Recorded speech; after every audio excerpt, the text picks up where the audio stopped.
नमस्कार दोस्तों, मैं Nikhilesh Jain Hindi chess base India channel पर आप सभी का हार्दिक अभिनंदन करता हूं। दोस्तों, आपसे थोड़ी देर पहले ही फीडे विश्व शतरंज चैंपियनशिप 2021 में दूसरा परिणाम आया है और मौजूदा विश्व चैंपियन मैग्नस कार्लसन ने एक और जीत हासिल कर ली है और इसके साथ ही उनके विरोधी इयान नेपोमिंसी के लिए विश्व चैंपियन बनने की जो राह है वो बहुत ही मुश्किल हो चुकी है। कार्लसन अब 2 अंकों की बढ़त ले चुके हैं। ओवरऑल 5-3 का स्कोर चल रहा है।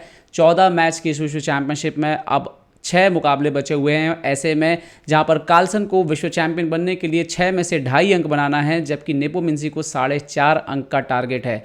इसीलिए ऐसा लग रहा है कि कहीं ये नेपोमिंसी के लिए एक बहुत बुरे सपने जैसी विश्व चैंपियनशिप ना बन जाए। हालांकि वापसी कोई भी कर सकता है और नेपोमिंसी भी कर सकते हैं। भविष्य में क्या होगा उस पर नज़र बनाए रखेंगे, लेकिन देखते हैं आज जो 8वें राउंड का मुकाबला खेला गया उसमें क्या हाल रहे नेपोमिंसी की और कैसे जीत हासिल की मैग्नस कार्लसन ने। तो शुरुआत जो है आज के मुकाबले की हुई। कार्लसन एक बार फिर से सफ़ेद मोहरों से खेल रहे थे। E4 से उन्होंने जो है गेम की शुरुआत करी। E4, E5, night F3, night F6। एक बार फिर नेपो ने पेट्रोव डिफेंस पे भरोसा जताया, जो कि हालांकि मुझे लगता है कि जब आप 1-0 से डाउन चल रहे थे तो शायद आप चाल बदल सकते थे, लेकिन शायद उनकी टीम की ये कोशिश रही होगी कि किसी तरह से मैच को ड्रॉ करके आज जाएँ और फिर कुछ करें। लेकिन इंटेंशन जो है वो आने वाली चाल में आपको समझ में आएंगे। मैग्नस कार्लसन ने D4 चुना, नाइट इंटू E4, ये सब मेन लाइन है। Bishop D3, D5, night into E5, night D7, night into D7, queen bishop into D7, night D2, तो ये भी एक्सचेंज हो गया। Night D2, bishop D2, bishop D6। तो आप देखिए बिल्कुल सिमेट्रिकल पोजीशन है। एक एक मोहरा जो है वो कॉपी पेस्ट लग रहा है आपको। कार्लसन ने यहाँ पे कैसल किया। यहाँ पे ब्लैक भी कैसल करके एक आराम से सुरक्षित गेम खेलने की कोशिश करते हैं, लेकिन क्या होता है कि क्वीन H5 जैसे चाल जो होते हैं वो आपको यहाँ पे परेशान जो है वो कर सकते हैं। तो कैसल जो डायरेक्ट दिखता है ब्लैक के लिए वो इतना आसान नहीं होता है और एक्चुअली में यहाँ पे जो लाइन जैसे बिशप E6 वगैरह करके खेला जाता है। लेकिन यहाँ पर नेपोमिंसी ने क्या किया, नेपोमिंसी ने यहाँ पे चाल खेली H5, जो कि आज तक कभी खेली ही नहीं गई थी। मतलब ये एक नॉवेल्टी थी, एक नई चाल थी यहाँ पर। ओके, मैग्नस कार्लसन ने यहाँ पे बहुत सोचा। 44 मिनट सोचने के बाद, 45 मिनट सोचने के बाद मैग्नस कार्लसन यहाँ पे चाल खेलते हैं क्वीन E1। अब ये जो चाल थी थोड़ी सी रहस्यमय चाल थी। नॉर्मली कोई रुक E1 खेलेगा, अपोनेंट को यहाँ पे अगर बिशप E7 या बिशप D6 खेला गया तो दोनों गलत चालें हैं, दोनों में नुकसान होगा और किंग F8 करके आप खेल सकते हो और इसको प्लान आगे बढ़ा सकते हो। आपके पास 2-2 बिशप हैं और अभी वाइट के पास कोई सीधा प्लान नहीं है अपने बिशप्स को एक्सचेंज करने का, तो चांसेस यहाँ पे बने रहेंगे। लेकिन मैग्नस कार्लसन ने क्वीन A1 खेला। ये जो चाल थी ये दरअसल नेपोमिंसी से पूछ रही थी कि अगर आप यहाँ पे क्वीन E7 खेल देते हो तो कार्लसन यहाँ पे चुपचाप A3 करके गेम कंटिन्यू करेंगे। आप जब भी एक्सचेंज करोगे जो आपने H5 से अटैक किया है वो 0 हो जाता है और मैच ड्रॉ की तरफ जाने लगता है। तो क्या आपको ड्रॉ चाहिए? तो कार्लसन यहाँ पे नेपो के दिमाग से खेले। आप शायद नेपो खेल रहे होंगे अपने रूम पे बैठ के सोच रहे होंगे कि क्यों क्वीन E7 नहीं खेला। नेपो ने आक्रामक तरीका अपनाया। तो मतलब जो आप उम्मीद करते हो ना, कोई वर्ल्ड चैंपियनशिप खेलने आए तो जीतने के लिए खेलेगा ना, तो किंग F8 कौन सा मूव है कि मैं फाइट करना चाहता हूँ, लेकिन किंग F8 के पीछे मैग्नस कार्लसन की चाल छुपी हुई थी, बिशप B4। अब ये क्या चाल है? दरअसल कार्लसन के ऊपर जो अटैक का प्लान नेपोमिंसी H5 के द्वारा जता रहे हैं, अगर उसमें ये डार्क कलर का बिशप नहीं रहेगा ना, काले रंग का ऊँट, तो अटैक ढंग से होगा ही नहीं पाए और राजा जो है वो सुरक्षित हो जाएगा। और यही थी कार्लसन की चाल। इसके बाद क्या हुआ, क्वीन E7 खेलने पड़ा। लेकिन अब कार्लसन क्यों एक्सचेंज करेंगे? Bishop into D6, queen D6 ज़्यादा अच्छी चाल है क्योंकि CD6 मारेंगे तो वैसी पोजीशन खराब हो जाएगी। क्वीन D6, कार्लसन ने अपना क्वीन E2 यहाँ पर क्वीन D2 खेल लिया। रुक E8 आते हैं तो कार्लसन ने भी खेल दिया रुक E1 और उन्होंने खेला यहाँ पर रुक H6 नेपो ने। और यहाँ तक ऐसा लगता है कि सब कुछ ठीक चल रहा है, लेकिन यहाँ पर देखिए क्या होता है कि फिलहाल बोर्ड पर आपके सबसे अच्छा मोहरा कौन सा है? फिलहाल ये हाथी आपका सबसे अच्छा है, ठीक है। और अभी ये जो प्यादा है ये उतना अच्छा नहीं है। तो कार्लसन ने क्या किया, क्वीन G5 खेला और उनको जताया कि देखिए आप ये हाथी यहाँ से नहीं हटा सकते, आपका H5 का प्यादा जो है वो मर सकता है, तो फिर आपको इंतजाम करना होगा यहाँ। और आपका D5 का पॉन भी कमजोर है, तो अगर आपने क्वीन हटाया तो ये भी मार सकता हूँ। तो नेपो ने क्या किया, एक प्रैक्टिकली प्लेयर के नाते इस पॉन को खेलते हुए C6 को D5 को मजबूत कर दिया और बोला कि ठीक है अब इसका इंतजाम हम आगे करते हैं। लेकिन कार्लसन ने क्या किया, जो बोर्ड पे आपका सबसे अच्छा पीस था उसको एक्सचेंज कर दिया।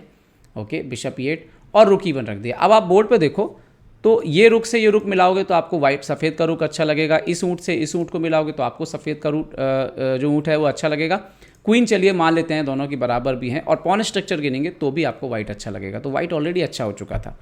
यहाँ पर नेपो ने क्वीन F6 खेला, उन्होंने बोला कि चलो ये मैच ड्रॉ कर लेते हैं, आप क्वीन F6 मार दो, मैं रुक F6 मार देता हूँ, मैच ड्रॉ कर लेते हैं। लेकिन कार्लसन ने बोला अब नहीं, अब मेरी पोजीशन अच्छी है। कार्लसन ने खेला क्वीन E3, हालांकि एनालिसिस पे क्वीन G3 अभी भी ज़्यादा अच्छी चाल जो है वो दिखा रहा है। क्वीन E3, नेपो ने अपने बिशप को हटाया क्योंकि थ्रेट था क्वीन इंटू E8 का, चेकमेट का, बिशप D7। और यहाँ पर अब पहले कार्लसन ने खेला H3, अपने बैक रैंक को ठीक किया। नेपो ने यहाँ पे H4 खेला, शायद उनका इंटेंशन ये था कि आगे चल के रुक H5 और रुक G5 से एक्टिवेट कर सकते हैं। लेकिन कार्लसन ने इमीडिएटली सेंटर पे C4 खेलते हुए सवाल पूछा कि क्या आप इसका क्या करोगे। नेपो ने मार दिया बिशप इंटू C4।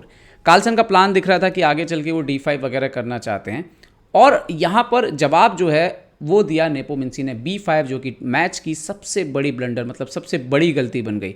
इस पे एनालिसिस करेंगे, लेकिन खेल क्या सकते थे, उम्मीद क्या की जा रही थी कि चुपचाप किंग G8 खेलें, और आप अगर यहाँ पे D5 वगैरह मैग्नस कार्लसन करते भी हैं तो कुछ एक्सचेंजेस, कुछ इस तरह के वेरिएशन थे, आप बोर्ड पे लगा के देख लेना। ये इक्वल एंड गेम के आसपास आते, जो कि एनालिसिस में सामने आता है। खैर, मैच में ऐसा नहीं हुआ, नेपो ने B5 खेला। अब ये क्यों गलती हो गई, क्योंकि आपके बोर्ड पे आपका एक हैंगिंग पीस है और ये एक थ्योरी है चेस की, वो मिस कर गए। क्वीन A3 चेक आया, किंग G8 खेला, हालांकि यहाँ पे भी क्वीन D6 एक ठीक ठाक डिफेंस था, लेकिन क्वीन इंटू A7 के बाद वो पोजीशन भी ख़राब ही है। लेकिन खैर उन्होंने किंग G8 खेला और यहाँ पर मैग्नस कार्लसन ने क्वीन इंटू A7 मार लिया। अब क्या स्थिति है कि अगर आप मान लीजिए कि इस बिशप को मारते हैं तो क्वीन इंटू D7 के मारने के बाद पोजीशन बहुत ख़राब है। एक तो ऑलरेडी पास्ट पॉन क्रिएटेड है और आपके दो पॉन यहाँ पे ख़राब हैं, तो सवाल ही नहीं था मैच के बचने का। तो क्वीन इंटू A7 के बाद यहाँ पर एक वेरिएशन था जिस पे शायद वो फोकस कर सकते थे, और वो वेरिएशन था बिशप इंटू H3। यहाँ पे कार्लसन क्वीन इंटू F7 मारते, क्वीन इंटू F7 पे रुक E8 चेक आता, किंग H7, बिशप इंटू यहाँ पर F7 और बिशप F5, पॉन डाउन, रुक और bishop, same colour bishop end game खेल सकते थे। संभावना हारने की रहती, लेकिन फिर भी शायद ये बेहतर था। लेकिन नेपो ने जो रास्ता चुना वो कार्लसन के लिए और आसान बन गया। नेपो वापस चले गए वजीर को लेके, तो एक तो पॉन डाउन, ऊपर से वजीर भी अंदर चला गया। मुझे लगता है कि शायद यहाँ पे नेपो दिमाग में ये मैच हार गए थे, मतलब अपने अंदर में उन्होंने सोच लिया था कि ये मैच चला गया, और उसी वजह से वो बहुत जल्दी कुछ चालें चल रहे थे। जैसे कार्लसन ने अपना बिशप बचा लिया, भाई अब किंग के ऊपर कंटिन्यू अटैक है। प्रॉब्लम यह है कि आप ये बिशप हटा नहीं सकते, कहीं भी हटाएंगे तो क्वीन इंटू F7 आ रहा है यहाँ पे सपोर्ट से, अगर आप क्वीन हटाएंगे तो बिशप मर रहा है। तो उन्होंने खेला रुक यहाँ पर D6, और ये भी एक गलती हो गई। एनालिसिस में जो सामने आता है, कंप्यूटर एनालिसिस में, रुक H5 यहाँ पर एक थोड़ी सी ठीक ठाक चाल थी ताकि क्वीन को C5 आने से रोका जा सके, लेकिन इतनी ख़राब स्थिति में इस तरह की चालें जो है ना वो प्रैक्टिकली जो है वो नहीं निकल के आती। बिशप B3 खेला यहाँ पे कार्लसन ने, तो यहाँ पे जवाब दिया रुक D6, तो कार्लसन लेकर के आए रुक E4। अब रुक D6 का एक नेचुरल आइडिया क्या है कि जब भी आप बिशप हटाएंगे तो ये पॉन मारने का आप कोशिश कर रहे हो, लेकिन रुक E4 से वो भी सब खत्म हो गया और H4 पे भी संकट आ गया। फाइनली उन्होंने डिसाइड किया बिशप E6, रुक E6, F E6 और इस तरह के क्वीन एंड गेम में खेलने का। लेकिन ये क्वीन एंड गेम जो है ये भी लॉस है, क्योंकि एक तो आपके पॉन खराब स्थिति में, और दूसरा आगे चल के यहाँ से एक पास्ट पॉन जो है निकलेगा जो गेम खत्म कर देगा। नेपोमुनसी ने क्या किया कि यहाँ पे भी और जल्दबाजी दिखाई, यहाँ पे भी शायद वो कोशिश कुछ और करते थे, लेकिन हालांकि बहुत मुश्किल था। लेकिन नेपोमुनसी ने बहुत ही कार्लसन के लिए गेम आसान बनाते चले गए। Queen A5, queen C6 check आई, किंग F2 यहाँ पे मारा, बट यहाँ पे फिर से एक और पॉन मारा चेक देके, क्वीन E4 आके मैग्नस कार्लसन बैठ गए। ऑलरेडी 2 पॉन अप हो चुके थे और इनके वैसे भी ये जो पॉन थे ये भी खतरे में दिख रहे थे। किंग वापस गया G8, B3 किया कार्लसन ने, क्वीन इंटू A2 दिया, बट चेक दे के उसके बाद B5 का पॉन भी मार लिया। यहाँ इसके बाद जो था वो सारा गेम टेक्निक का था। हालांकि कुछ चालों के बाद एक पोजीशन यहाँ पे बनी मूव नंबर 41 के बाद, यहाँ पर आकर के जब क्वीन D1 खेला कार्लसन ने, क्वीन E3 चेक, और ये G4 ये लास्ट चांस था कि यहाँ पे कोई गलती कर दे। जैसे कार्लसन का ब्लंडर होता अगर क्वीन इंटू G4 मार देते, क्यों ये चेक आती, किंग ऊपर जाता, फिर से चेक आती और ये परपेचुअल चेक जो है यहाँ पर आने लगती। एक ही चाल बचती कि आप यहाँ पर पॉन जो है वो आगे चलते, लेकिन उसके बाद भी क्वीन B2 चेक आता, किंग G1 तो क्वीन C1 चेक, और आप देखोगे किंग F2 निकलने की कोशिश करेगा तो क्वीन C2 चेक। और अगर आप सोचो कि आप किंग को यहाँ पर D2 वगैरह डाल दो तो H इंटू G3 जो है वो पोजीशन जो है वो आपको बिल्कुल संभलने का मौका नहीं देगा, फिर आपको किंग F1 वगैरह खेलना पड़ेगा। बहुत कॉम्प्लिकेटेड था ये, तो कार्लसन इस चाल में बिल्कुल नहीं फंसे दोस्तों। कार्लसन ने जो है यहाँ पर जो है मौका जो है वो नहीं दिया अपोनेंट को, उन्होंने चुपचाप H इंटू G4 मार लिया और इसके बाद H3 लास्ट ट्राई था।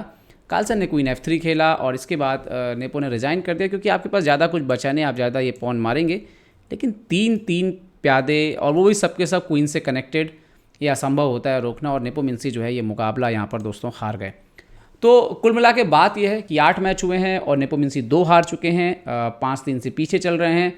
अब यहाँ से राह बहुत ज़्यादा मुश्किल है और शायद मैग्नस कार्लसन के लिए एक और विश्व चैंपियनशिप जो है इंतजार कर रही है, 5वीं विश्व शतरंज चैंपियनशिप। सवाल यह है कि नेपो वापसी अगर करेंगे तो ये मैच बहुत ज़्यादा इंटरेस्टिंग बन जाएगा। और हालांकि अभी तक किसी ने भी पिछले अगर 25-30 साल का इतिहास देख लें तो 2-0 डाउन होने के बाद तो वर्ल्ड चैंपियनशिप में वापसी जो है वो नहीं की है। लेकिन अगर वो नेपो करिश्मा कर सकते हैं तो वही कर सकते हैं, क्योंकि वहाँ तो वही बैठे हुए हैं। तो देखते हैं आगे जो भी होगा, वो हिंदी चेस बेस इंडिया पे लगातार जो है हमारा विश्लेषण जारी रहेगा। यूँ ही देखते रहिए। वीडियो पसंद आए तो लाइक, शेयर और सब्सक्राइब करना ना भूलें। देखते रहिए chess base India. Chess base India के लिए मैं निखिलेश जैन। जय हिंद दोस्तों, गुड नाइट। तो उम्मीद है आपको हमारे वीडियो पसंद आए होंगे। अपने सुझाव हमें जरूर दें और याद रखें, शतरंज की हर छोटी बड़ी खबर के लिए जुड़े रहें चेस बेस इंडिया चैनल से। जी हाँ, चाहे वो खिलाड़ियों के इंटरव्यू या फिर वो खेल का विश्लेषण, चेस बेस इंडिया हमेशा आपके लिए खबरें लाएगा सबसे तेज सबसे जल्दी। सब्सक्राइब करें Hindi chess base India channel को। अगर आप यूट्यूब पर देख रहे हैं तो सब्सक्राइब करें और साथ ही साथ बेल आइकॉन दबाना ना भूलें दोस्तों, क्योंकि इसी से मिलेंगे आपको सारे नोटिफिकेशन। फेसबुक पर देख रहे हैं तो जरूर लाइक और शेयर करना ना भूलें।